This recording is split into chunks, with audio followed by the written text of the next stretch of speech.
Soyez les bienvenus pour les cultes de l'Église protestante baptiste de Chênay-Rocancourt. Nous sommes là pour adorer notre Dieu et les remercier pour son grand amour envers nous. Alors, avec les psalmistes, je vous invite à l'adoration. Gens du monde entier, acclamez le Seigneur, servez le Seigneur avec joie. Présentez-vous à lui avec des cris joyeux. Reconnaissez que le Seigneur, c'est lui qui est Dieu. C'est lui qui nous a fait. Et nous sommes à lui.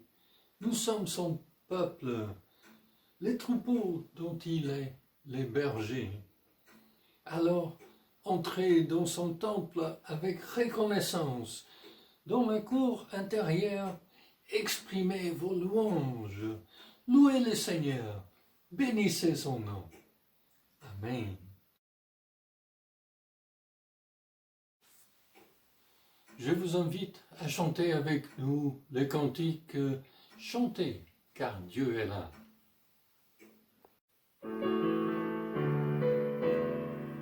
Chantons car Dieu est là, poussant des cris de joie. Faisons-lui un trône de reconnaissance, un palais de louange. Chantons le roi des rois, son amour durera. Et quand on le loue, sa gloire descend sur nous, dans son temple si bas. Chantons car Dieu est là. Jésus demeure au milieu de son peuple quand il vient le louer. Nous sommes tous assemblés pour l'adorer avec nos instruments. Chantons car Dieu est là, poussant des cris de joie. Faisons-lui un trône de reconnaissance, un palais de louange. Chantons le roi des rois, son amour durera. Et quand on le loue, sa gloire descend sur nous, dans son temple si bas. Chantons car Dieu est là.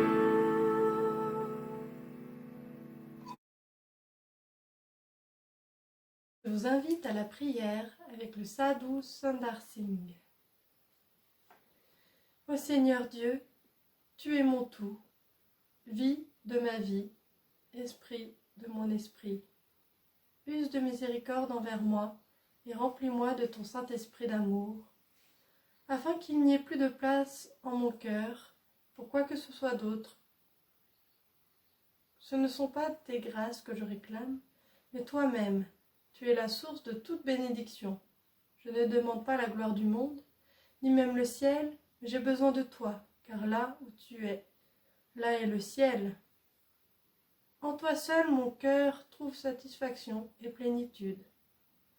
Tes multiples bontés font déborder mon cœur de gratitude et de louange. Mais la louange de mes lèvres ne suffit pas, tant que je ne pourrai te prouver par mes actes que ma vie est entièrement à ton service. Louange à toi, de ce que tu m'as fait passer de la mort à la vie, tout indigne que j'étais, et m'as fait jouir de ta communion et de ton amour. Ôte de mon cœur tout ce qui pourrait s'opposer à toi, habite et règne en moi. Amen. Pour prolonger ce moment, je vous invite à chanter le cantique « Bénis l'Éternel, mon âme ».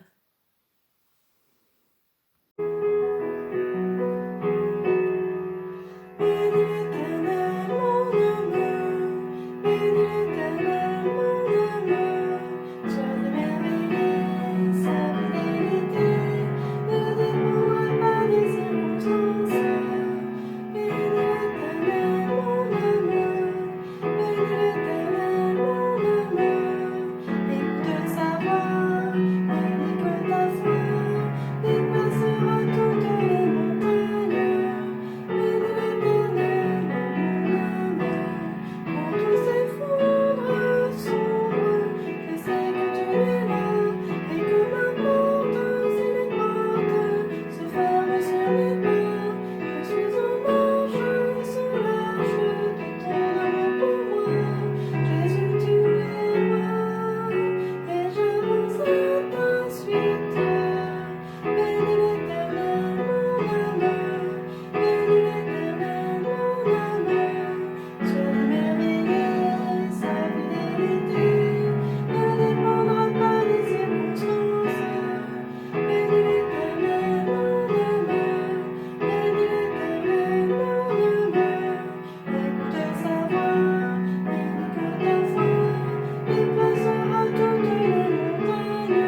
Je vous invite à écouter la lecture de quelques versets du livre des Lamentations. Lamentations, chapitre 2, tout d'abord, le verset 19. Déverse ton cœur comme de l'eau devant le Seigneur. Et puis, au chapitre 3, à partir du verset 21, voici ce que je veux méditer pour garder espoir. Les bontés de l'Éternel ne sont pas épuisées, ses compassions ne prennent pas fin. Elles se renouvellent chaque matin. Que ta fidélité est grande, je le déclare. L'Éternel est mon bien. C'est pourquoi je veux m'attendre à lui. L'Éternel a de la bonté pour celui qui compte sur lui, pour celui qui le recherche. Il est bon d'attendre en silence le secours de l'Éternel. Amen. Amen. Déverse ton cœur comme de l'eau devant le Seigneur. Qu'il est bon d'entendre cette injonction de l'auteur de ce livre des Lamentations. Déverser notre cœur comme de l'eau devant le Seigneur. Lorsque il y a des moments difficiles que nous traversons, nous avons besoin de parler à quelqu'un et nous n'avons pas toujours un être humain, un proche à qui parler. Mais nous pouvons parler au Seigneur et nous pouvons déverser notre cœur devant lui et tout lui dire. Il peut tout comprendre. Et puis il y a ces paroles d'espoir, d'espérance, qui nous rappellent que le Seigneur est toujours là, que sa bonté n'est jamais épuisée, que sa fidélité est immense. Et c'est pourquoi nous voulons vraiment nous tourner vers le Seigneur avec espérance, joie et avec ce désir de le louer et de l'adorer, de le remercier pour ce qu'il est et pour ce qu'il fait dans nos vies, pour les bénédictions grandes ou petites qu'il déverse dans nos existences. Et nous voulons le louer, et c'est ce chant que des enfants vont chanter maintenant, que nous voulons entendre ou chanter avec eux, et qui est justement un chant de louange. Je veux te louer à pleine voix, tout ce que tu crées au fond de moi, à ma tête, à mes pieds, de haut en bas. Je veux te louer, mon Dieu, mon roi.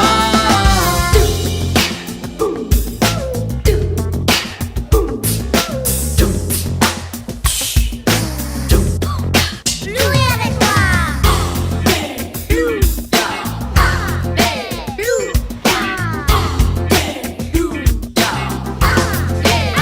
Alléluia. Je veux te louer à pleine voix, tout ce que tu crées au fond de moi, à ma tête, à mes pieds, de haut en bas. Je veux te louer, mon Dieu, mon roi. Je veux te louer à pleine voix, tout ce que tu crées au fond de moi, ma tête à mes pieds, de haut en bas. Je veux te louer, mon Dieu, mon roi. Je veux te louer à pleine voix, tout ce que tu crées au fond de moi, à ma tête, à mes pieds, de haut en bas. Je veux te louer, mon Dieu, mon roi.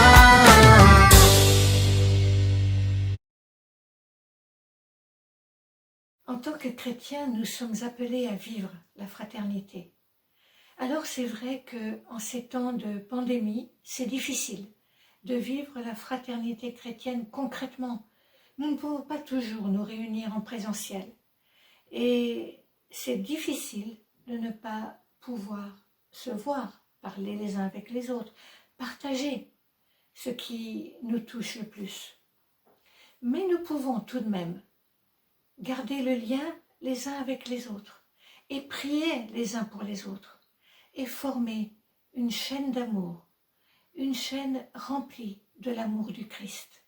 Et je vous invite justement à chanter ce cantique, chaîne d'amour. Nous sommes unis dans la famille, car Dieu nous lie toujours par une chaîne d'amour. Nous citoyens, nous sommes les siens, car Dieu nous lie toujours par une chaîne d'amour. Et chacun des maillons dans l'épreuve tiendra bon, lié toujours par une chaîne d'amour. Et chacun des maillons dans l'épreuve tiendra bon.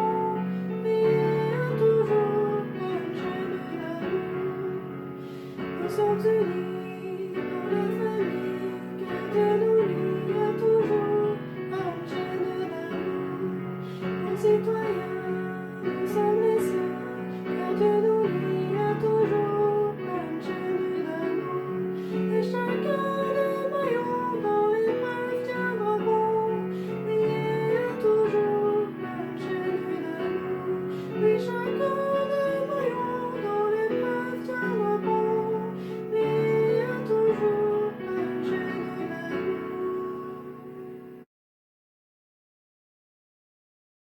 Je vous invite à la lecture de l'évangile de Luc au chapitre 15, les versets 1 et 2, les versets 11 à 32. Tous les collecteurs d'impôts et les pécheurs s'approchaient de Jésus pour l'écouter.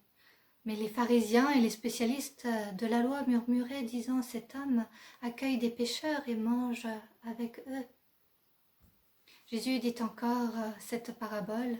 Un homme avait 2 fils.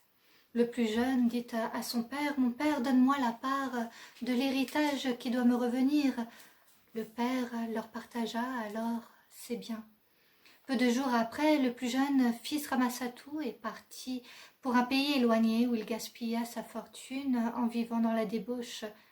Alors qu'il avait tout dépensé, une importante famine survint dans ce pays et il commença à se retrouver dans le besoin. Il alla se mettre au service d'un des habitants du pays qui l'envoya dans ses champs garder les porcs. Il aurait bien voulu se nourrir des caroubes que mangeaient les porcs, mais personne ne lui en donnait. Il se mit à réfléchir et se dit « Combien d'ouvriers chez mon père ont du pain en abondance et moi, ici, je meurs de faim. Je vais retourner vers mon père et je lui dirai « Père, j'ai péché contre le ciel et contre toi. Je ne suis plus digne d'être appelé ton fils. Traite-moi comme l'un de tes ouvriers. » Il se leva et alla vers son père. Alors qu'il était encore loin, son père le vit et fut rempli de compassion. Il courut se jeter à son cou et l'embrassa. Le fils lui dit « Père, j'ai péché contre le ciel et contre toi. Je ne suis plus digne d'être appelé ton fils. » Mais le père dit à ses serviteurs « Apportez vite le plus beau vêtement et mettez-le lui. Passez-lui un anneau au doigt et mettez-lui des sandales aux pieds.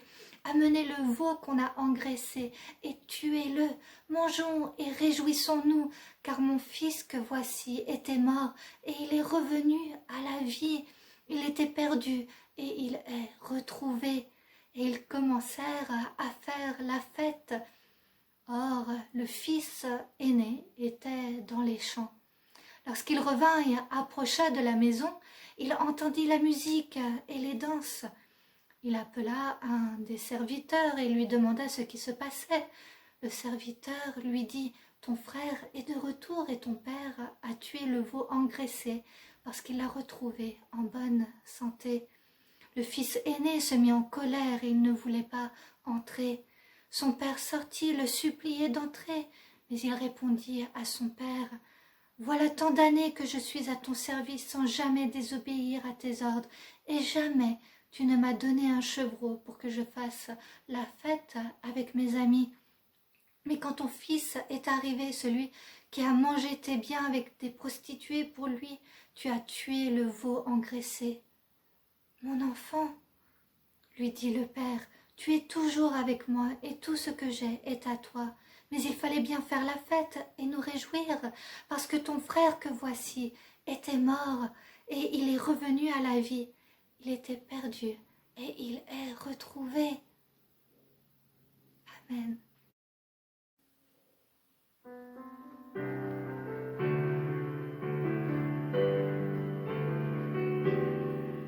Sainte lumière, Seigneur, que ferions-nous dans ce monde, perdu au large dans les brouillards, au gré des vents.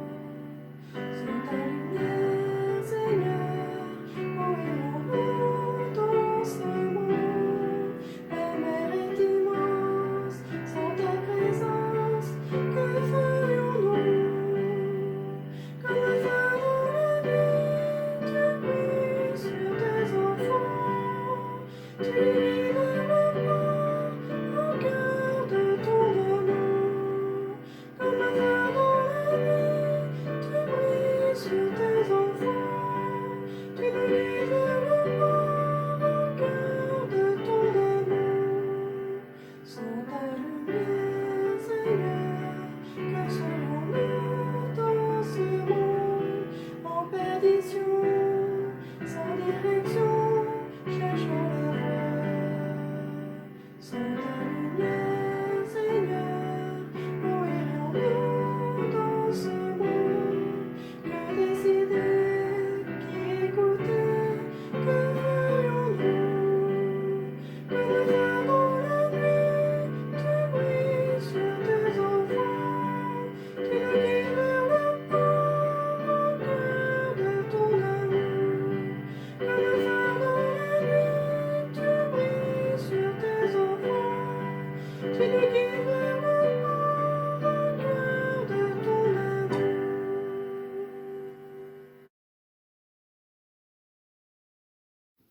Je voudrais partager avec vous la parabole dite du fils prodigue que l'on retrouve dans l'évangile de Luc au chapitre 15, les versets 11 à 32. Alors vous connaissez très probablement cette parabole d'un fils qui, du vivant de son père, lui demande son héritage, alors même que cela était impensable pour l'époque, pour aller vivre un homme libre. Mais vivant dans les excès et dans la débauche, il finit par épuiser tout son argent. Il se retrouve à travailler dans une porcherie.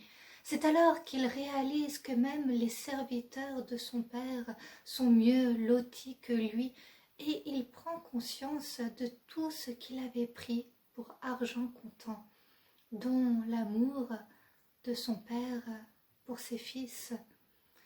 Dans une attitude de repentance, lui, le fils cadet, se met en chemin pour rentrer chez son père. Et c'est sur ce passage particulièrement touchant que je voudrais m'attarder avec vous. Alors que le père l'aperçoit et aperçoit son fils revenir à la maison rempli de compassion, il courut se jeter à son cou et il l'embrassa. Au départ du fils, il n'y avait eu aucune réaction ni aucune émotion qui était décrite chez le père. Pourtant, pour lui, cela avait dû être une déchirure des plus profondes que de voir son fils partir en le rejetant ainsi et en ne le considérant plus comme son père, car partir avec son héritage, c'était là ce que cela voulait dire.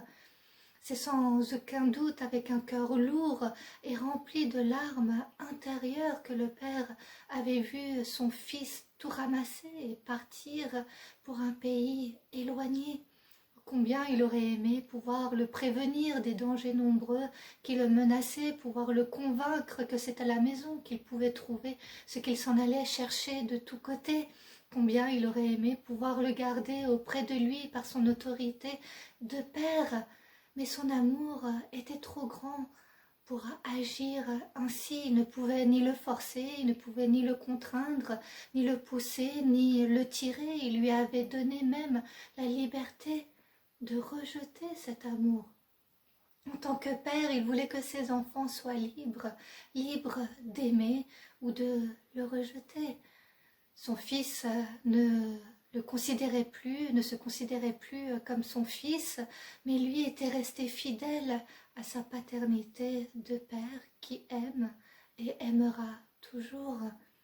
D'ailleurs, plutôt que d'appeler cette parabole le fils prodigue, on pourrait l'appeler l'amour du Père. Oui, son fils s'en était allé sur ce chemin qu'il pensait être celui de la liberté, mais le Père était toujours dans l'attente du retour de son fils. C'est pourquoi, lorsqu'il l'aperçoit au loin sur la route, il court se jeter à son cou.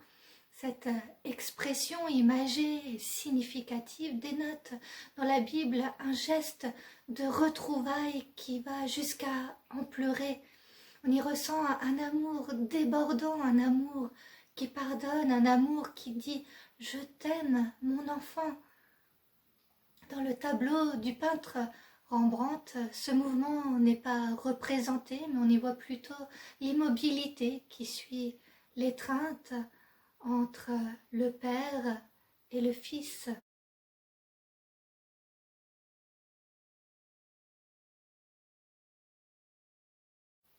En le représentant ainsi, Rembrandt montre comment le geste du Père exprime une bénédiction sans fin.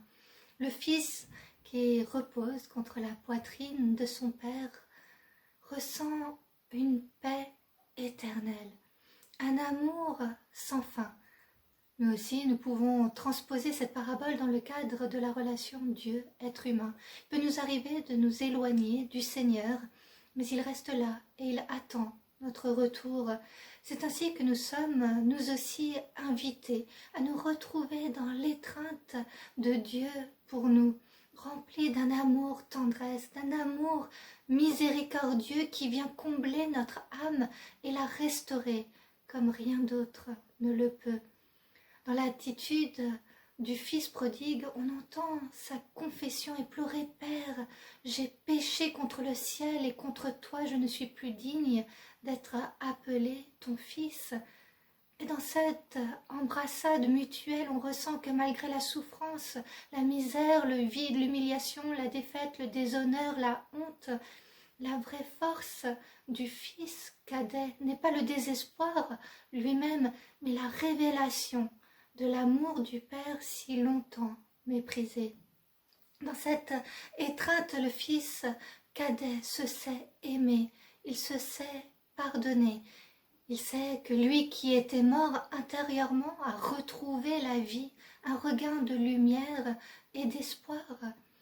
Et par d'autres gestes, des cadeaux, une fête aux mets succulents, le Père montre un amour débordant qui réhabilite son fils, qui le restaure dans sa dignité d'héritier. C'est un nouveau départ qu'il lui offre. Et pour chacun d'entre nous, il en est de même. Quelle que soit notre histoire, le Seigneur veut nous réhabiliter, il veut nous restaurer, il veut nous rendre notre dignité, il veut nous pardonner, nous offrir un nouveau départ. À nous aussi, il nous dit « Je t'aime, mon enfant ». Le Seigneur nous offre son amour tendresse, son amour miséricordieux. Dans la parabole, l'amour du Père est le même pour ses deux fils. Il se peut que nous soyons tel le fils cadet. Il se peut que nous soyons tel le fils aîné qui, dans ce moment qui devrait être un temps de joie et de retrouvailles, s'éloigne de son père et de son frère. Le retour de son frère devrait pourtant être une occasion extraordinaire.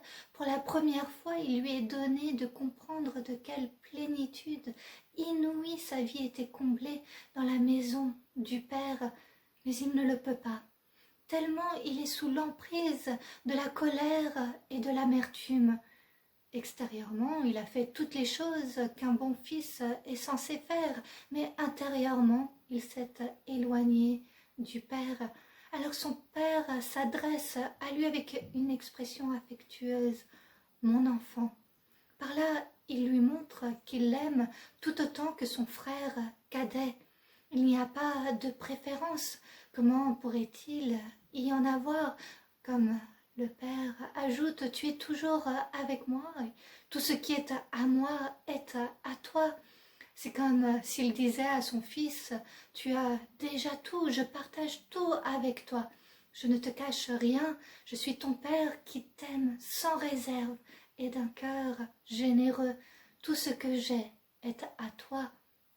Alors viens te joindre à la fête, viens accueillir ton frère avec joie et reconnaissance aussi. Il faut bien faire la fête et nous réjouir parce que ton frère que voici était mort et il est revenu à la vie, il est perdu et il est retrouvé.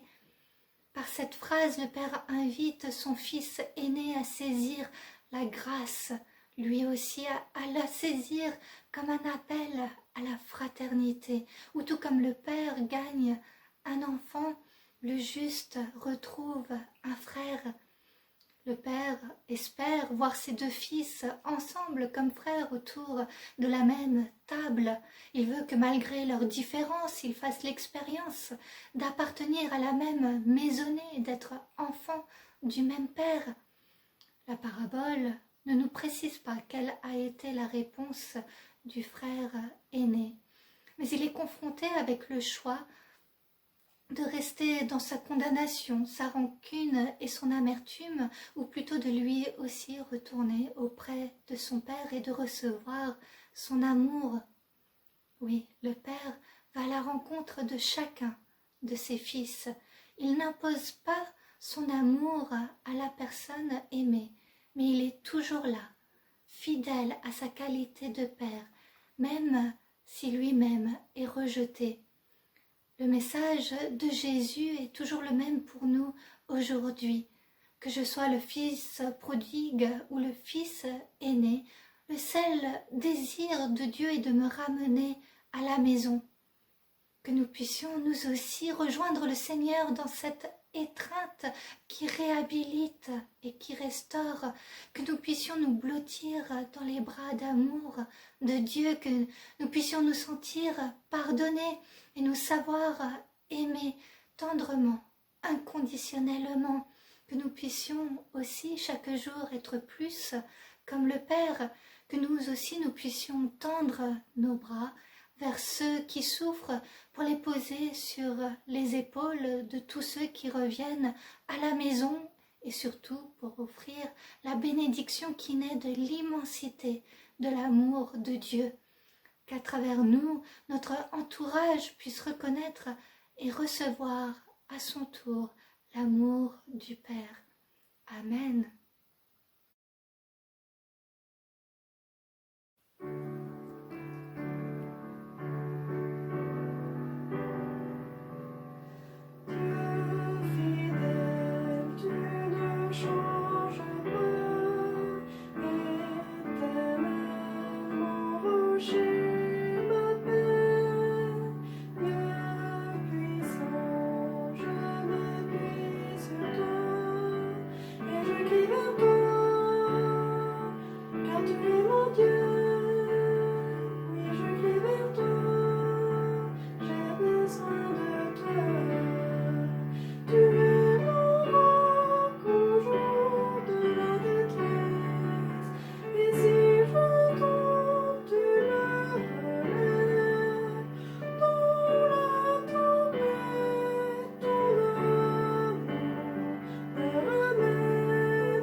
Et recevons la bénédiction du Seigneur.